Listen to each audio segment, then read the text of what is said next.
Hey guys and gals, Never here from Drake Wing Game, and as some of you may on Twitter, the Gaming Dragon. Today I'm coming back at you another Let's Play episode of Heroes Advent Raise Path. So let's go ahead and jump right back into it, shall we? Alarm chain, you were up, and let's go. Okay. Go to Alaric's office. Because you're in trouble. Alright. You decided to head over to Alaric's office. You knocked on the door. Come on in! Good evening, sir. Ah, Cassian! To what do I owe the pleasure? The guildmaster said with a big smile as you briefly exchanged handshakes. Oh, nothing that important. I just wanted to see you before the trip tomorrow. I see. Anything I can assist you with? No, nothing of that sort, sir. I just wanted to see how you're doing, that's all.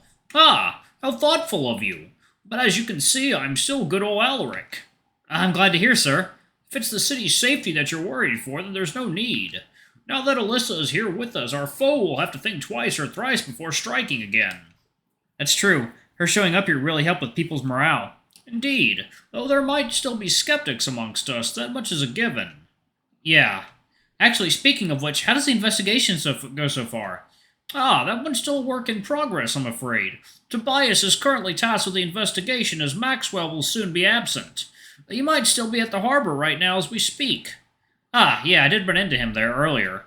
Oh, I assume he's doing well. Kind of, I suppose. I'm sorry, Cassian, what are you implying exactly? Well, he seems fine physically, but... Go on.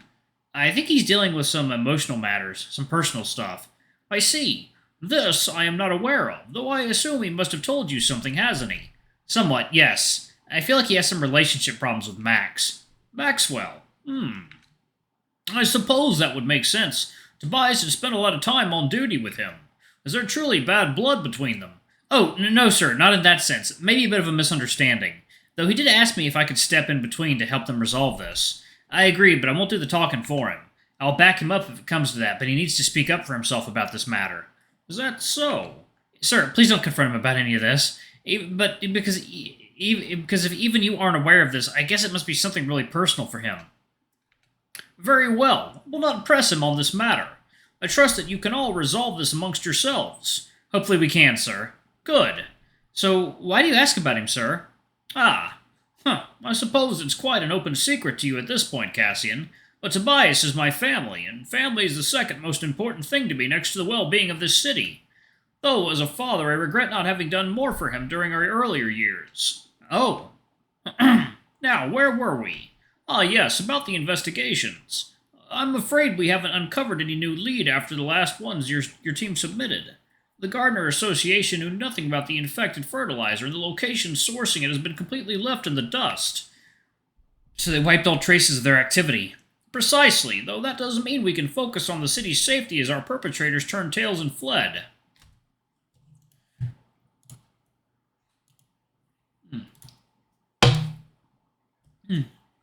Well, hopefully there will be good news when we return from the trip.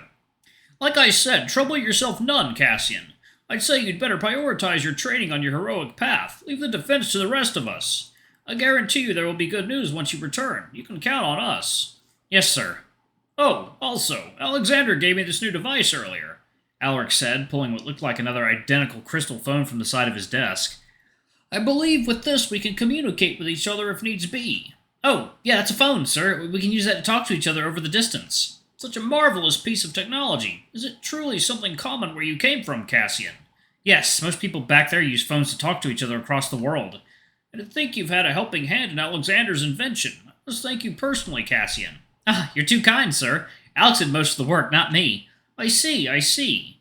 All right, I believe it is time I went back to work. I assume you had other places to be still. Yes, sir. I'm sorry if I cut into too much of your time. Ha! No harm done. Well, have a good rest of the evening, Cassian. You too, sir. Goodbye. With that, you left the office and returned to the lobby.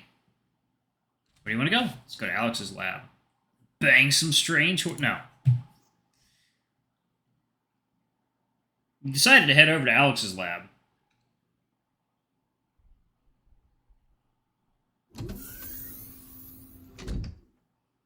Preston! Oh, Master Alex! Sir Cassian is here! Cassian, come on in. Evening, guys. He stepped into the lab. Alex was in front of his desk, still sorting through his gadgets before packing them into a backpack. Festin was already helping him, but he seemed like he could use an extra pair of hands. Will you help him? Yes. I'm a good boy. Need any help with those?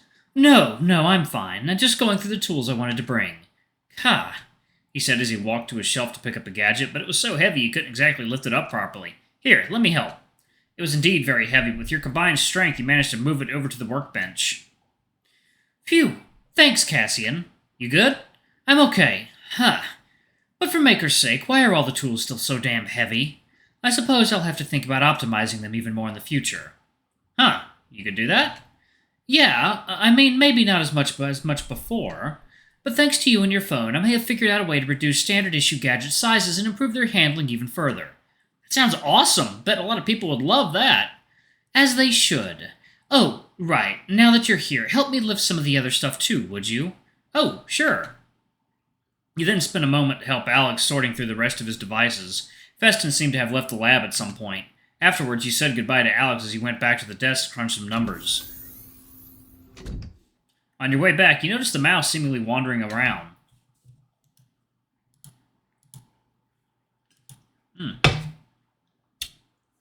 Will you talk to him? Yes. Festin? Oh, Sir Cassian! What are you doing here? Are you heading back to the lab? Yes. Festin plans to head back, but first, Festin needs to find something. Oh, something's gone missing? It is Festin's fault. Festin must have misplaced one of Master Alex's phone prototypes. Festin has no idea where it was, but Festin has an idea and needs to find it before returning. Otherwise, Master Alex may cancel the trip tomorrow and we get angry at Festin again. Oh, do you need any help finding it? No, Festin does not want Sir Cassian to be yelled at by Master Alex too. Sir Cassian, just go to where he needs to be. Festin will continue to search up top. All right, good luck with the search, then, Festin. Festin appreciates it, Sir Cassian. Goodbye, and have a safe trip tomorrow. With that, the mouse hurriedly ran to the elevator to get up top. He followed suit after waiting for the elevator to come back down. Afterwards, he returned to the lobby. Where do you want to go? Go to the Honeysuckle. He decided to head over to the Honeysuckle. The place was rather empty, as it was already hours past the dinner rush. Looking through the kitchen door, you could see Kody speaking to Ashford and his new assistant, Tensei. Will you approach them? Yes. Yes, Queen. Yes, Queen. Hello? Oh, Cassian, what is it? Come to order some food? Oh, no, I'm just here to check on you, Kody. Oh, I appreciate it, Cassian. So, did I come at a bad time? Huh? Oh, no, not at all. I was just asking them about manning the place for me for 2 days straight. I can't help but feel worried. Like I said, sir, I can hold the fort. We've been working here for nearly a week with you away on duty. So far, we're still fine, right? Oh, I guess, but what if you'd be too busy to show up one day, Ash? There were plenty of days throughout the week where Ash couldn't come in until afternoon, boss. And yet the tavern is still in business, is it not? That's true. You did pretty much hold the fort on your own, Tensei. And you can count on that, boss. I can and will do that again should it ever come to that. Lady Luck is on my side, after all. Huh! I like your style, Tensei. Very bold, but you also have the skills to back it up. Fine, I'll entrust the Honeysuckle to both of you. You both make a good team, and I'm glad to have you as my comrades. Likewise, boss. Oh, yes, about the trip tomorrow. There are many hidden dangers around the tree. So please be careful while you're heading there with your friends, sir. Yeah, we will. Wait, the tree you say? Did I ever talk about it with you guys? Why, yes, you mentioned it not long after you returned earlier this evening. Really? I don't remember that at all. Are you feeling all right, sir? A stressful day can render you forgetful. Excuse me, coming through. The German Shepherd walked past some of the few plates of food that he prepared while you were talking. Huh, that is weird.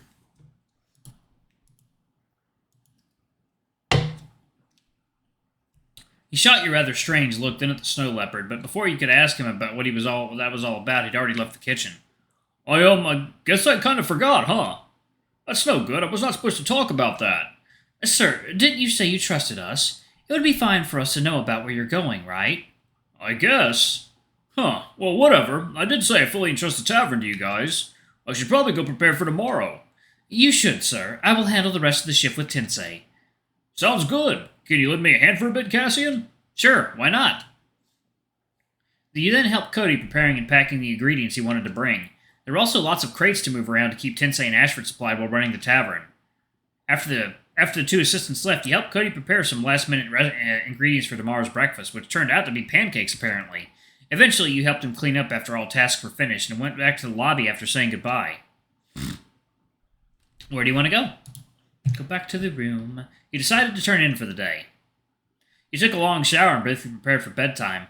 You wondered how the trip tomorrow would turn out to be, since it was quite the serious mission after all. Though, after such a long and eventful day, it didn't take long for you to drift to sleep.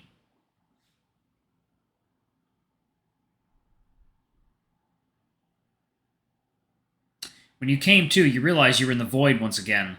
The cold, unnatural emptiness had started to become familiar to you as you felt suspended in the abyss. You knew this wouldn't last for long, and waited for the next thing to happen, as it always did. Before long, a warm breeze brushed along your cheek, accompanied by a comforting floral aroma that guided you to solid ground. Alissa! You spoke into the void as it slowly blossomed in the familiar courtyard of Vitram Park's inner sanctum. The large table was present, looking as though it was set up ahead of time for another tea party, even if the darkened sky said otherwise. Cassian, it is pleasant to see you. I hope you do not mind my intrusion. You lifted your head as the rabbit sage spoke to you. It was as though she was right there before you, even though you couldn't quite make out her figure. Not at all. Are you still at the GC? That's right. It is imperative that I remain nearby to oversee the Guardian Crystal's mending. Although I've given you my blessings, I still regret not being able to see you all off when morning comes. Oh, that's all right, Alissa. Just getting to see you here is more than reassuring. Well, compared to what my other nights tend to be anyway. Yes, the nightmares. Well, for now you are safe here with me. Please, why don't you come join me for some tea? Your eyes were drawn to the tea set and various slices of cake around the table. You sure love your tea, huh? Even though I can't really taste it. She tittered playfully as you approached the table to take your seat across from her.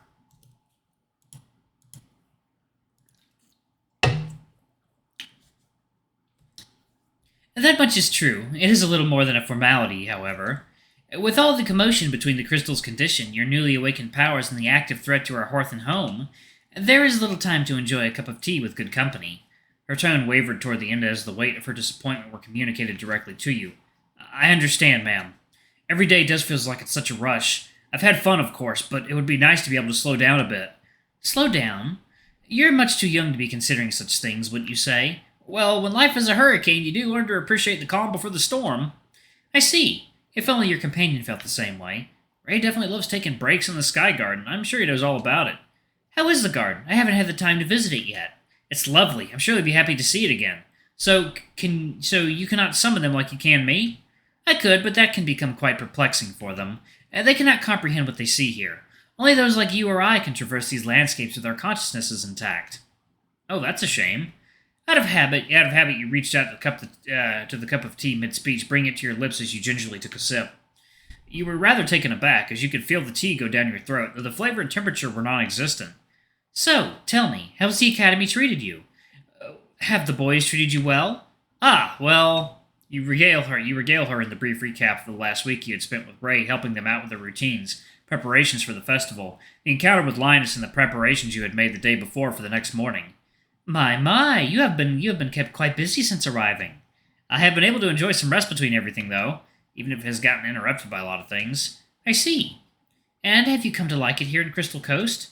Of course, it's a lovely city. I'm really enjoying my stay here so far.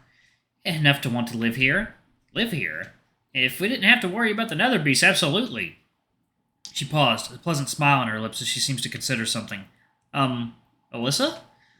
Oh, I'm all right, dear. I was simply worried you'd have trouble getting used to a new town. What do you mean?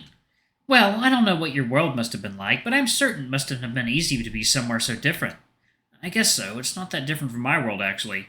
There are a few things that are different, but it's mostly the same.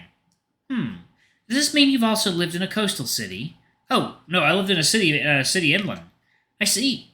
Oh, God, throat's cracking. I see. Did you like living there with your partner? Partner? Oh, you mean Carl. Sheesh, I almost completely forgot about him. It's been almost a month since I've been here. I wonder if he's doing all right. Cassian? Oh, sorry, ma'am. Well, I guess so. He did make it a lot easier to live in the city. Alright, y'all, I'm actually going to pause it right there. Thank y'all so much for watching. Don't forget to like, comment, subscribe. I love you all, and I shall see y'all in the next video. Ooh, excuse me. Bye-bye.